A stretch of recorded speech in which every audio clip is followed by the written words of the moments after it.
इस वीडियो में जो है कुषाण डायनेस्टी के बारे में अध्ययन करेंगे।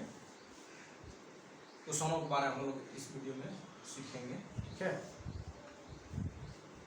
ये कुषाण कौन थे, ये कहाँ से आए, ठीक है, और कुषाण ने भारत के किस क्षेत्र में शासन किया, इन सभी चीज़ों के बारे में हम लोग क्या करेंगे, अध्ययन करेंगे।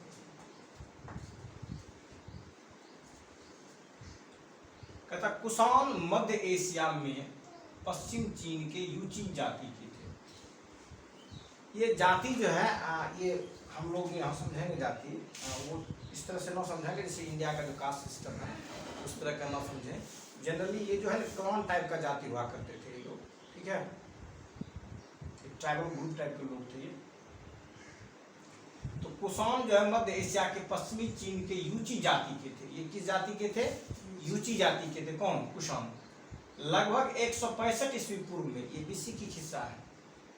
इसके पड़ोसी कबीले, जो कबीलाई इलाका था, उसी कबीलाई के बारे में कहता है। हिंग ने यूचियों के नेता को मारकर, जो हिंगनू जो थे उन्होंने क्या किया, यूचियों के जो नेता थे उनको मार करके पश्चिम चीन का क्षेत्र छोड़ने पर बाध्य कर दिया था। जो चीन की जो पश्चिमी एरिया है, ठीक है, वह एरिया जो कि अफगानिस्तान के इर्द गिर्द का जो एरिया है, चीन का अफगानिस्तान से सटा हुआ एरिया जो है, उस एरिया की बात हो रही है। तो कहता है क्या कि बाध्य कर इस क्षेत्र में यह कबीला दो शाखाओं में विभक्त हो गया। कि जो ये कबीला जो था, यूची जाति के जो कबीला थे, ये स्प्लिट आउट हो गए, ये टूट गए, और टूट करके जो है दो अलग अलग हिस्सों में क्या हो गए, बट गए। तो उसके बाद कहता कि जो कनिष्ठ यूची जो तिब्बत की ओर चले गए, जो कनिष्ठ यूची जो है वो तिब्बत की ओर चले गए। तिब्बत कहाँ है? तिब्बत आप लोग जानते हैं कि तिब्बत जो है भारत और चीन के बीच का एक बफर स्टेट था, जो कि चाइना अब उसको अपने कब्जे में कर लिया है और चाइना के कब्जे में आज है वो। तो ये तिब्बत जो देख रहे हैं आप, जो तिब्बत का जो क्षेत्र देखेंगे जब आप उत्तराखंड जाएंगे, तो उत्तराखंड के जो ऊपर वाला हिस्सा जो है वो आपको, जो उत्तराखंड की जो बाउंड्री मिलती है तिब्बत से मिलती है। वहाँ पर जो है इंडिया ने जो अपना फोर्स डिप्लॉयड किया गया है, उस फोर्स को हम लोग कहते हैं ITBP, Indo Tibetan border police, ठीक है। तो ये जो है तिब्बत वगैरह कनिष्ठ यूची जो तिब्बत की ओर चले गए। तो जो कनिष्ठ यूची थे वो तिब्बत की ओर चले गए, और ज्येष्ठ यूची, ये कनिष्ठ यूची और ज्येष्ठ यूची जो पश्चिम की ओर बढ़े और उन्हें बैक्ट्रिया, पार्थिया आदि के शासकों को पराजित किया। जो एक तिब्बत की ओर आए, जो कनिष्ठ यूची थे वो तिब्बत की ओर आए, और जो ज्येष्ठ यूची थे वो कहाँ चले गए? वो चले गए बैक्ट्रिया की तरफ, वो पश्चिम की तरफ चले गए। बैक्ट्रिया, पार्थिया इत्यादि जो है एरिया में गया वो, ठीक है, और इस शासकों को क्या किया, पराजित किया। भारत में सर्वप्रथम, जो भारत में जो कुषाण जाति के जो लोग आते हैं, उसमें कहता है कि भारत में सर्वप्रथम कुजुल कडफिसेस नामक कुषाण शासक ने आक्रमण कर पश्चिमोत्तर प्रदेश पर अधिकार कर लिया। तो भारत में जो सर्वप्रथम जो कुषाण जो आते हैं, उसमें से जो है जो कुषाण शासक आएंगे कुजुल कडफिसेस आएंगे, और ये जो आक्रमण करेंगे भारत के नॉर्थ वेस्ट फ्रंटियर में करते हैं आक्रमण कर, पश्चिमोत्तर भारत, पश्चिम जो वेस्ट हो और फ्रंटियर हो और उत्तर हो, तो ये उस तरह के जो एरिया था पश्चिमोत्तर भारत, मतलब एक पश्चिम और उत्तर भारत का जो प्रदेश था, उस प्रदेश पर जो है इन्होंने अधिकार कर लिया। उसने केवल तांबे के सिक्के चला, और ये जो कडफिसेस जो थे इन्होंने केवल क्या किए, केवल जो है ये तांबे के सिक्के चलाए। क्योंकि जो है आप जब जानेंगे कुषाण, तो कुषाणों के जो सिक्के होते हैं शुद्ध सोने के सिक्के, सबसे ज़्यादा सर्वोत्तम सोने के सिक्के चलाने के जो श्रेय दिया जाता है कुषाणों को। लेकिन कुजुल कडफिसेस जो इन्होंने केवल तांबे के सिक्के चलाए। और ये जो देखते हैं पश्चिमोत्तर, मतलब पश्चिम वेस्ट और नॉर्थ, तो वेस्ट नॉर्थ का जो एरिया है भारत का, उसी एरिया में इन्होंने अपना अधिकार किया था।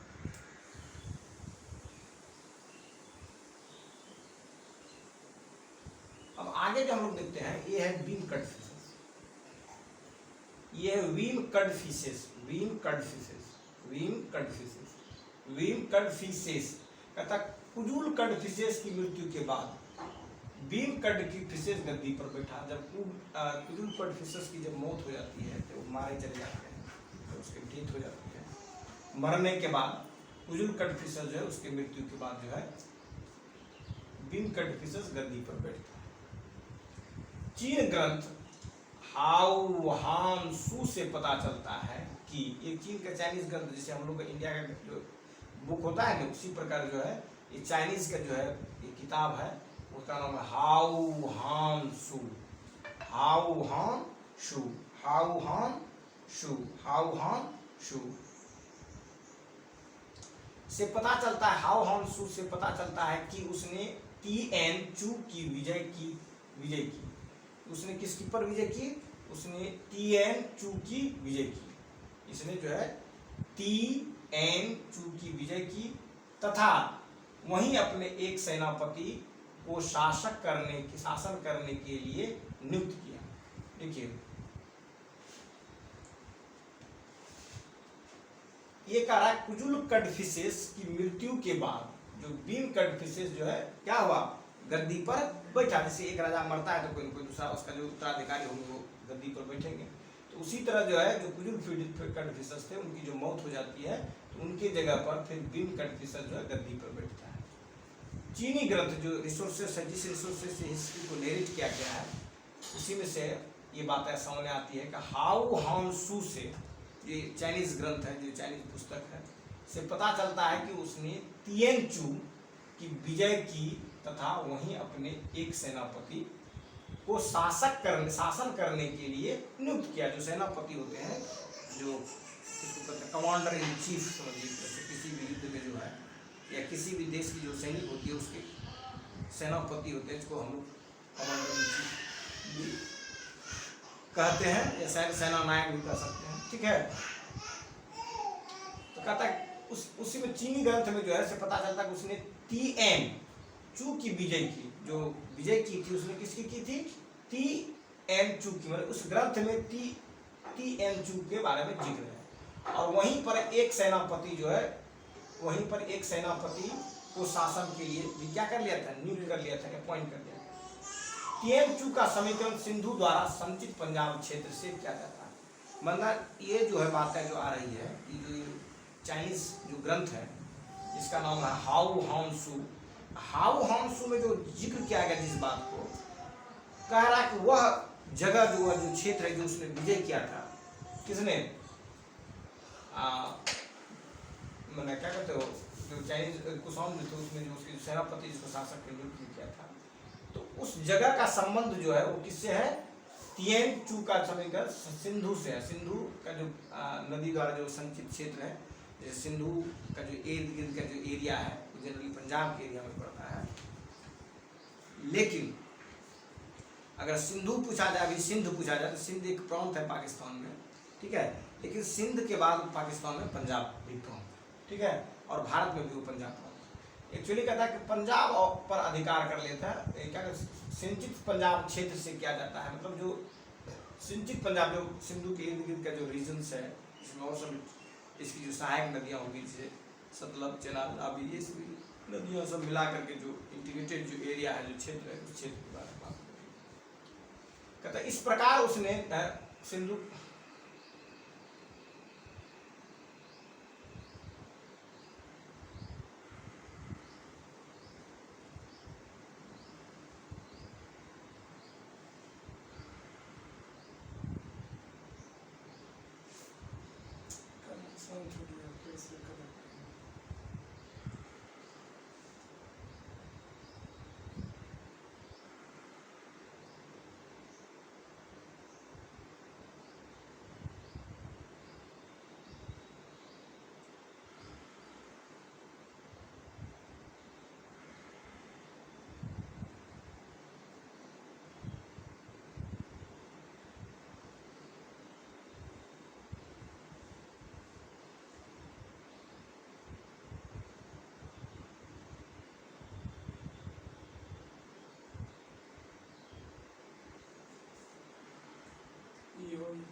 कुजुल कड़फिसस की मृत्यु के बाद किम कड़फिसस जो है गद्दी पर बैठा। चीनी ग्रंथ हाओ हांसू से पता चलता है कि उसने तिएन चू की विजय की तथा वहीं अपने सेनापति के शासन करने के लिए नियुक्त किया।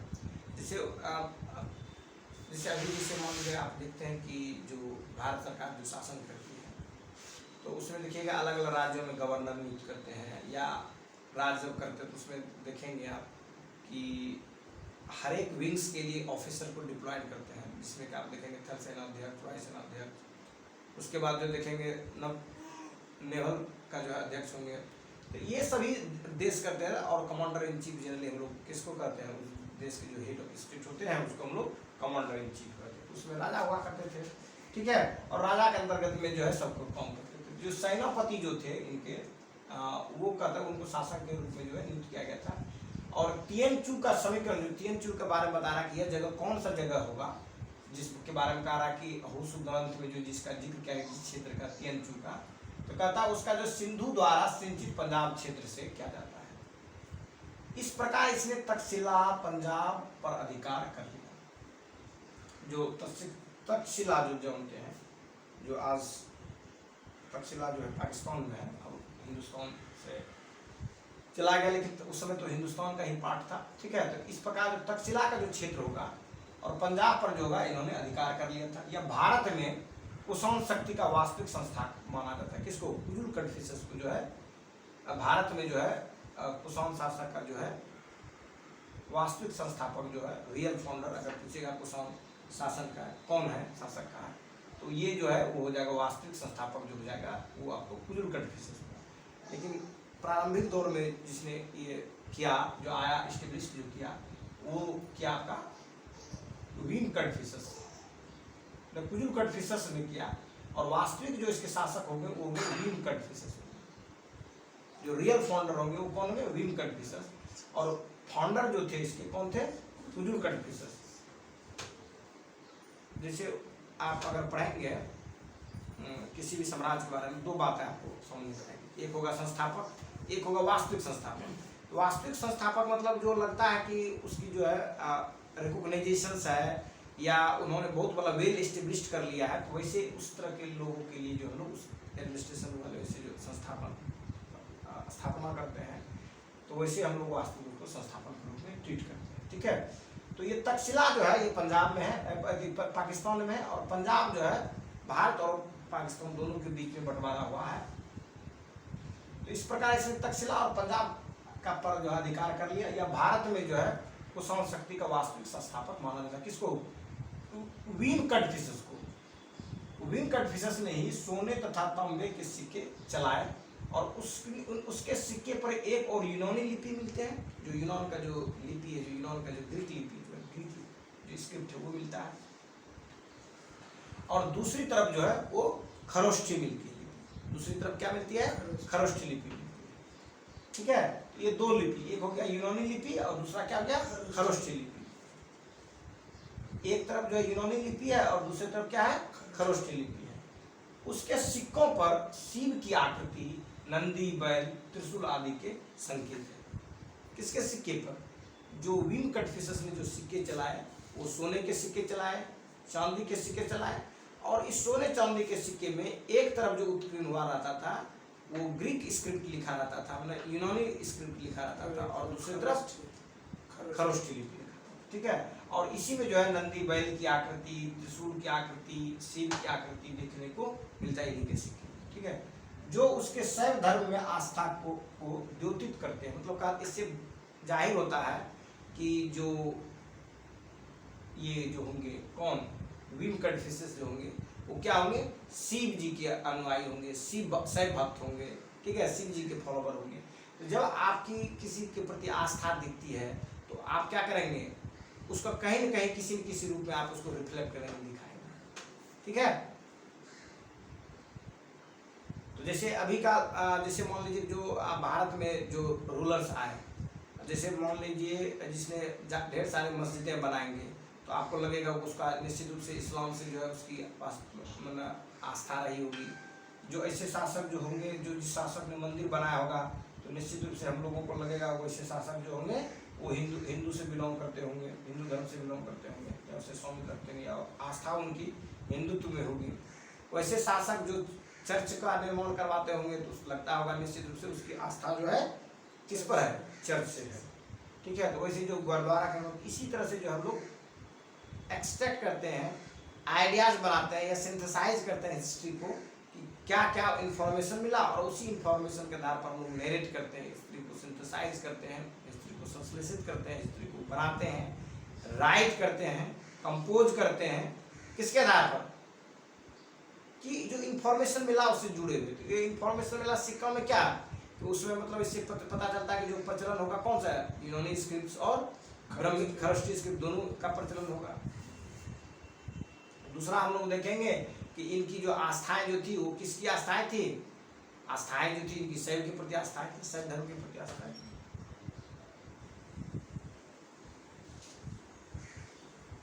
अब जो कुषाण वंश के जो प्रतापी राजा है या जो वेल नोन किंग है वो है कनिष्क। वो कौन है?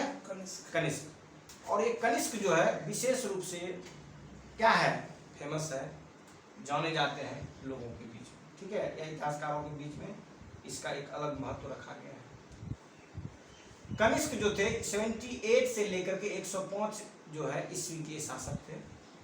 इसकी राजधानी जो थी पुरुषपुर थी या पेशावर थी या मथुरा थी। इस तरह से माना कि पुरुषपुर या पेशावर तथा इसकी राजधानी मथुरा थी। दो जो लिखा है, मथुरा लिखा है, दूसरा पेशावर और पुरुषपुर। ये पेशावर जो है वो पाकिस्तान में है और मथुरा जो है आपको उत्तर प्रदेश में। ठीक है, तो इसकी जो राजधानी थी एक पेशावर मानी जाती है, मतलब पुरुषपुर मानी, दूसरी मथुरा मानी जाती है। कनिष्क के राज्यारोहण की तिथि, जो राज्यारोहण जब थ्रोन पर बैठे, जब गद्दी पर आए, ठीक है, तो वो जो है 78 AD माना जाता है। और जिस दिन ये गद्दी पर बैठे उसी दिन से एक संवत जारी किया गया, एक कैलेंडर जारी किया गया। उस कैलेंडर का नाम क्या देंगे? शक संवत का सूचक। ठीक है, शक संवत का सूचक है। अब जो है कनिष्क का जो है चीन से युद्ध के बारे में बात करता है। चीन से युद्ध, कनिष्क का चीन के शासक पांचाल से युद्ध हुआ था। कनिष्क की जो लड़ाई हुई थी वो चीन के जो शासक थे पांचाल उससे हुई थी, जिसमें पहले कनिष्क की पराजय हुई परंतु बाद में कनिष्क ही विजयी हुआ। मतलब कभी कभी लड़ाई होता है जिससे आपने हिस्ट्री में सुना होगा कि पृथ्वी राज चौहान जो है उन्होंने जो है हरा दिया था गौरी को, लेकिन फिर बाद में जो है ना गौरी विजयी हो जाते हैं। तो ये जो बातें हैं इतिहास में देखने को मिलता है। ठीक है, कि पहले किसी और को डोमिनेंसी होती है और बाद में पता चला रिजल्ट किसी और के हाथ से चला है। तो कहता कनिष्क का जो चीन के शासक पांचाल के साथ युद्ध हुआ, जिसमें पहले कनिष्क की पराजय हुई परंतु बाद में कनिष्क ही विजयी हुआ, वही विजयी हुआ। ठीक है, अब जो सबसे बड़ी महत्वपूर्ण बातें हैं जो कि कॉम्पिटिटिव एग्जामिनेशंस में भी बार बार ये पूछे जाते हैं, वो है चतुर्थ बौद्ध संगति। जैसे आपने पढ़ा होगा प्रथम बौद्ध संगति, आपने पढ़ा होगा द्वितीय बौद्ध संगति, आपने पढ़ा होगा तृतीय बौद्ध संगति, आपने पढ़ा होगा चतुर्थ बौद्ध संगति। ठीक है, तो ये चतुर्थ बौद्ध संगति जो है ये कनिष्क के शासनकाल में। कहता चतुर्थ बौद्ध संगति कनिष्क के समय में कश्मीर के कुंडल वन में चतुर्थ बौद्ध संगति का आयोजन हुआ था। और ये कुंडल वन है कहाँ? ये जो कुंडल वन है ये कहाँ है? ये जम्मू कश्मीर में कुंडल है। ठीक है, तो कनिष्क के समय में ही कश्मीर के जो शासक थे, कश्मीर के जो कुंडल वन में जो है चतुर्थ बौद्ध संगति का आयोजन हुआ था। और यहीं पर बौद्ध धर्म और हीनयान और महायान में क्या हो गए थे? विभाजित हो गए। जैसे चतुर्थ बौद्ध संगति किसके समय में हुआ था? कनिष्क के साल में, कनिष्क के शासनकाल में। और तृतीय बौद्ध संगति जो है अशोक के शासनकाल में। ठीक है, इसी प्रकार जो है हम लोगों को आगे बढ़ते जाना है। ठीक है,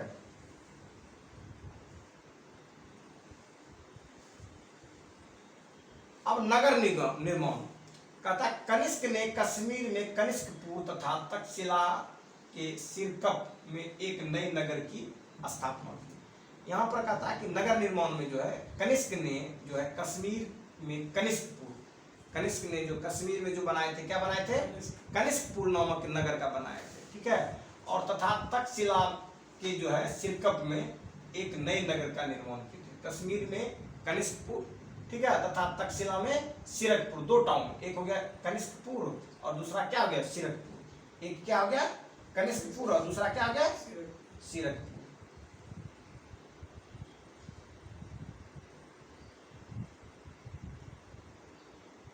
एक हो गया आपका कनिष्कपुर, दूसरा हो गया सिरकपुर। दो नए जो है सिटी का निर्माण किए थे। किसने दो नए सिटी का निर्माण किए थे, कनिष्क ने, ठीक है।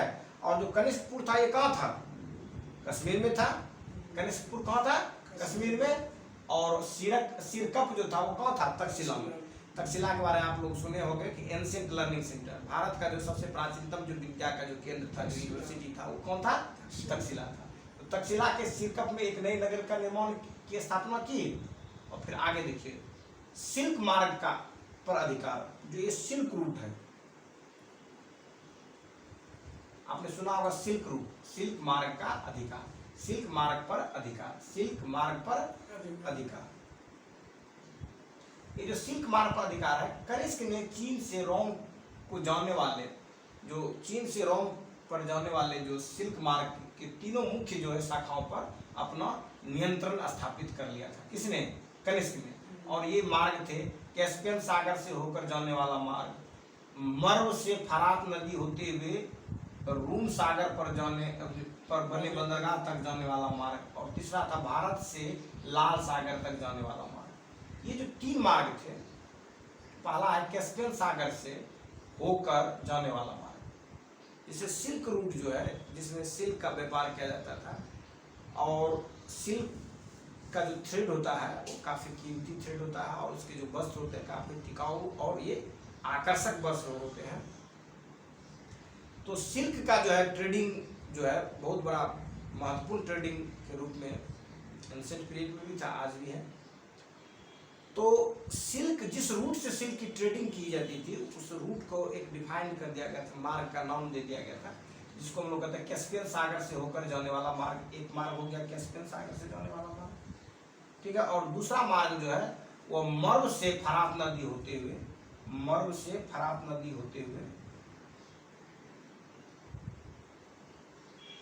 रूम सागर पर बने बंदरगाह तक जाने का मार्ग, ठीक है। और तीसरा जो मार्ग था वो भारत से लाल सागर तक जाने वाला मार्ग, भारत से लाल सागर तक जाने वाला मार्ग, जो रेड सी है।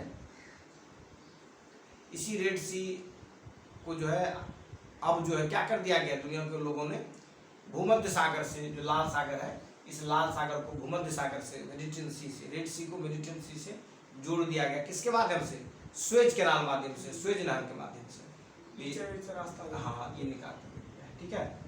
तो ये जो है आपका तीन जो रूट थे, इसी तीन रूट पर का था, तीन रूट पर क्या कर लिया था, नियंत्रण कर लिया था। किसने,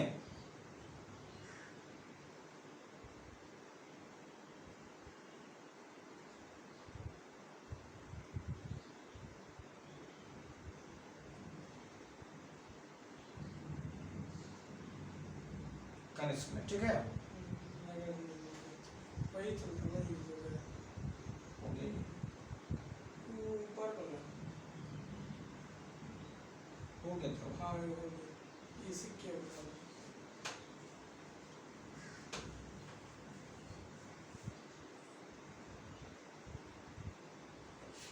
अब इसमें जो है हम लोग दो तीन बातें देखते हैं। पहला है सिक्का, दूसरा विद्वानों को आश्रय, ठीक है। अब इसमें क्या कहता है कि सिक्के, कुषाण ने सर्वाधिक शुद्ध स्वर्ण सिक्के जारी किए। ये बहुत ज्यादा महत्वपूर्ण बात है, सर्वाधिक स्वर्ण सिक्के। और ये जो थे 124 ग्राम के थे। कुषाण शासकों ने सर्वाधिक शुद्ध स्वर्ण सिक्के को क्या किए, जारी किए। और ये कितने के थे, 124 ग्राम के थे, ठीक है। और कुषाण सर्वाधिक ताम्र सिक्के चलाने का श्रेय भी जाता, मतलब ये स्वर्ण के सिक्के के साथ साथ जो है ताम्र सिक्के चलाने का भी इनको श्रेय दिया जाता, क्रेडिट दिया जाता है। लेकिन ग्रेन मतलब क्या है, ग्रेन गोल्ड के यूनिट्स के लिए यूज किया गया है। कैरेट है पर ये जो है ना यूनिट्स है, मतलब मेजरमेंट है, इसमें कितना ग्राम, कितना वजन का सिक्का चलाया गया है, ठीक है। तो कुषाण ने ही सर्वाधिक शुद्ध स्वर्ण सिक्के 124 ग्रेन के जारी किए। कैरेट जो होता है ना, हम लोग कैरेट जो है 24 तक मैक्सिमम मानते हैं। अगर 24 कैरेट हो गया तो 100%, 24 कैरेट मतलब 100%। कैरेट को अगर प्रतिशत में कहेंगे हम लोग 100% बोलेंगे। उसी प्रकार जो है ना कैरेट जो होता है ना, जो डायमंड हो गया, डायमंड नहीं सॉरी, जो गोल्ड हो गया, गोल्ड को मेजरमेंट के लिए हम लोग किसका यूज करते हैं? कैरेट का। शुद्ध सोना बोलेंगे। तो 24% शुद्ध सोना अगर हो, 24 कैरेट अगर शुद्ध सोना हो तो 100% हो गया। तो 100% अगर गोल्ड हो तो उसका मतलब क्या होगा? गोल्ड कैसा होगा? वो मुलायम होगा। कैसा होगा? लचीला हो जाएगा। और उसका यूज हम लोग नहीं कर पाएंगे किस चीज में? आभूषण बनाने में। लचीला अगर कठोर बनाने में, इसलिए उसको मिक्स करते हैं हम लोग। ठीक है। विद्वानों को आश्रय कहता है कनिष्क की राजभाषा, कनिष्क की जो राजभाषा थे अनेक योग्य विद्वानों, हाँ, कनिष्क की जो राजसभा अनेक योग्य विद्वानों से सुशोभित थी। कनिष्क की जो राजसभा थी उसमें कई सारे विद्वान थे। जैसे आपने पढ़ा होगा अकबर के राजसभा के बारे में। अकबर के भी दरबार में जो है बहुत सारे क्या रहते थे? विद्वान रहते थे। जिसमें आपने पढ़ा होगा बीरबल के बारे में, आपने पढ़ा होगा रहीम के बारे में। ठीक है। ऐसे विद्वान उनके यहाँ रहा करते। किनके यहाँ? अकबर के दरबार। तो कनिष्क की राजभाषा, कनिष्क की राजभाषा अनेक योग्य विद्वानों से सुशोभित थी। इनमें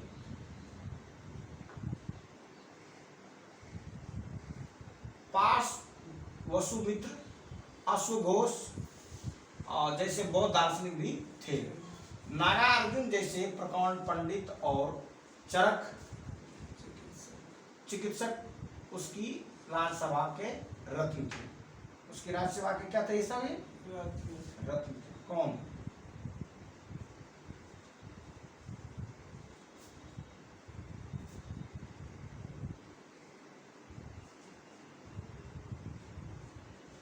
ठीक है।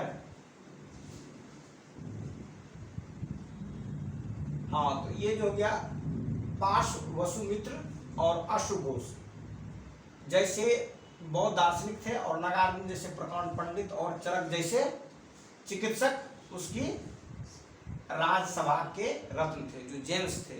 जैसे मैंने आपको बताया कि सभी अपने अपने पीरियड में अलग अलग रत्न जो होता है, उसी प्रकार ये क्या थे? रत्न थे। किनके? कनिष्क के दरबार के। वैसे ही आप पढ़िएगा अकबर के दरबार के रत्न के बारे में। ठीक है। नागार्जुन जैसे प्रकांड पंडित पुरोहित, कनिष्क का पुरोहित संघरक्ष था। जो होता है ना, प्रत्येक राजा जो था अपना एक पुरोहित रखता था। तो उन्हीं का जो पुरोहित जो था राजा का, मतलब जो प्रीस्ट क्लास के लोग होंगे, जो उसके पुजारी वर्ग के जो लोग होंगे, जो हेड पुजारी होंगे, वो कौन थे? संघरक्ष थे। अब कनिष्क के उत्तराधिकारी की बात करते हैं।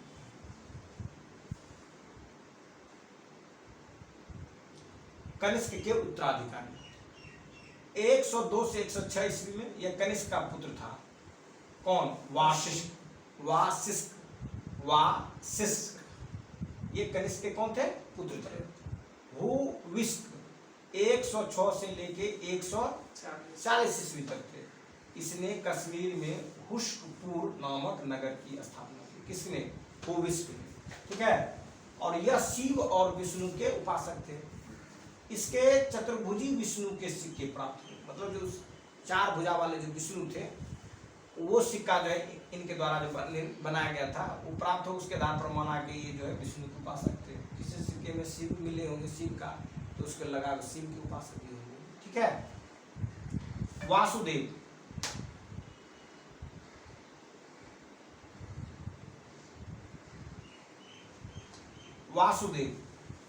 यह भी विष्णु एवं शिव के उपासक थे। जैसे भूविष्क जो है शिव और विष्णु के उपासक थे, वैसे ही वासुदेव भी शिव और विष्णु के उपासक था। ठीक है। इसके समय में उत्तर पश्चिम का बहुत बड़ा भाग कुषाणों के हाथ से निकल गया। किसके समय में? वासुदेव के समय में जो उत्तर पश्चिम का जो बहुत बड़ा हिस्सा था, मेजर हिस्सा जो था, इसके हाथ से निकल गया। कुषाण विजय प्राप्त कर लिया। ठीक है। उसके उत्तराधिकारी कमजोर थे। ईरान में ससानियन वंश के तथा पूर्व में नाग भारसी वंश के उदय ने कुषाणों के पतन में योगदान किया। ठीक है। इसके ईरान में सासनयन ससानियन ईरान में ससानियन वंश के तथा पूर्व में नागभारसी वंश के उदय में, मतलब ये जो दो वंश जो इमर्ज किया, जो उदय हुआ, उसके कारण कुषाणों का क्या हो गया, पतन हो गया। उसके पतन में योगदान किया, मतलब उसके पतन के लिए यह भी एक फैक्टर था, जिम्मेदार। कुषाण ने केवल स्वर्ण और एवं तांबे के सिक्के जारी किए। कुषाणों ने केवल स्वर्ण और तांबे के सिक्के जारी किए, उन्होंने चांदी के सिक्के नहीं चलाए। ठीक है, तो कुषाणों ने जो है सिल्वर के पॉइंट्स कहता है नहीं चले। कुषाणों ने मतलब अधिकांशतः जो फोकस दिए थे वो किस पर दिए थे, सोने और तांबे के सिक्के पर। तो कुषाणों ने केवल स्वर्ण एवं तांबे के सिक्के जारी किए, उन्होंने चांदी के सिक्के नहीं चलाए। हो गया, खत्म हो गया कनिष्क के बारे में। ठीक है, तो कनिष्क के बारे में जो मेन बातें हैं, ये जो है कुषाण के बारे में, जो कुषाण का जो प्रतापी राजा है वो कौन है, कनिष्क। और इन्हीं के शासनकाल में जो है चतुर्थ बौद्ध संगति हुई। किनके शासनकाल में, कनिष्क के शासनकाल में चतुर्थ बौद्ध संगति। ठीक है, और इसी चतुर्थ बौद्ध संगति में क्या होता है, इसी चतुर्थ बौद्ध संगति में दो संप्रदाय जो है बौद्ध जो दो संप्रदाय में विभक्त हो जाते हैं। किसमें, हीनयान और महायान। ठीक है।